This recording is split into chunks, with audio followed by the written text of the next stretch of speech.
नमस्कार, मैं आरती शर्मा। आज कुछ विचार मैं आपके सामने रखना चाहती हूँ। जैसा कि आप सभी को पता है कि हमारे देश में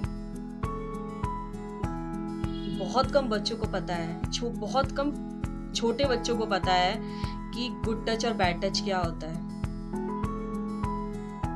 छोटे बच्चे स्कूल जाते हैं, कैब में आते हैं, बस में आते हैं, रिक्शा करके आते हैं, ऑटो में आते हैं या जाते हैं, जैसा भी है उनको नहीं पता है कि कोई आदमी उनको कैसे टच कर रहा है। मैं आपको एक वाक्य सुनाना चाहती हूँ जिससे कि आपको पता चले कि बैड टच और गुड टच के बारे में हमें अपने बच्चों को सिखाना क्यों चाहिए।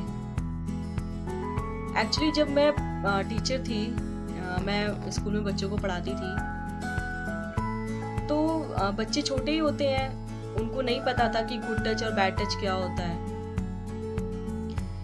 एक दिन एक स्टूडेंट मेरे पास आई कि मैम, उसकी फ्रेंड थी, उसके बारे में बता रही थी कि मैम मुझे ना उसके बारे में कुछ बताना है। तो मैंने उससे नॉर्मली पूछा क्या हुआ बेटा बताओ। तो उसने मुझे चीज़ें बताई कि मैम, उसने मुझे बताया है, वो जो स्टूडेंट थी जिसने अपनी फ्रेंड को सारी चीज़ें बताई थी, वो हो सकता है एक टीचर से कहने में शर्मा रही हो, डर रही हो। आजकल छोटे बच्चे हों चाहे बड़े बच्चे हों, पेरेंट्स से सब छिपाना जानते हैं। हमें उनके साथ ऐसा व्यवहार करना चाहिए कि वो पेरेंट्स को भी बताएं, अगर उनके साथ कुछ होता है वो अपने टीचर्स को भी बताएं कि मैम हमारे साथ ये चीज़ें हो रही हैं। तो वो बच्चा मेरे पास आता है कि मैम, ये इस मेरी जो फ्रेंड है उसके साथ ऐसा ऐसा हो रहा है। मैंने उससे पूछा क्या हो रहा है बेटा।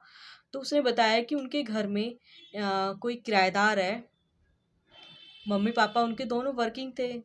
तो उसके घर में जो किराएदार था वो एक उसे पढ़ाने के चक्कर में अपने रूम में ले आता था। पेरेंट्स भी अलाउड कर देते थे कि कोई बात नहीं, घर में किराएदार है, ये बच्चे को पढ़ा देंगे हमारे पीछे से। तो वो उसे पढ़ाने की बजाय उसको मोलेस्ट करता था, उसको टच करता था। फिर धीरे धीरे धीरे उसको समझ आने लग गया। उसने ये वाली बात अपने घर में नहीं बताई किसी को भी, कि डर की वजह से, कि क्योंकि वो डरा के रखता था कि अगर तुमने किसी को ये बात बताई ना तो मैं ये कर दूंगा, तुम्हारी फैमिली को मार दूंगा, तुम्हें मार दूंगा। तो उस चक्कर में वो बात उसने कभी नहीं बताई अपने पेरेंट्स को। और ये चीज़ें, ये सिलसिला कम से कम 5-6 महीने तक कंटिन्यू चलता रहा। अब आप ये चीज़ सोचिए कि उस लड़की पे क्या बीतती होगी कि वो इतना सब कुछ सहन कर रही थी। उसने जैसे ही मुझे बताया, मैं उस स्टूडेंट को मैंने अकेले में बुलाया। मैंने उससे पूछा कि बेटा क्या क्या हुआ था। उसने मुझे बताने से मना कर दिया कि मैम कुछ भी नहीं हुआ था। मैंने उसे बहुत प्यार से समझाया। कम से कम मैंने उसे आधे घंटे तक मैंने उसको बहलाया, इस चीज़ को बताया कि बेटा ऐसा होता है वैसा होता है। उसने मुझे ये चीज़ें फिर बतानी शुरू करी। उसने मुझे बोला कि मैम, ऐसी ऐसी चीज़ें थी कि मेरे पेरेंट्स वर्किंग हैं और हमारे घर में एक रेंट पे रहते थे भैया, तो वो मुझे पढ़ाते थे और पढ़ाने के साथ साथ वो मेरे को टच करते थे।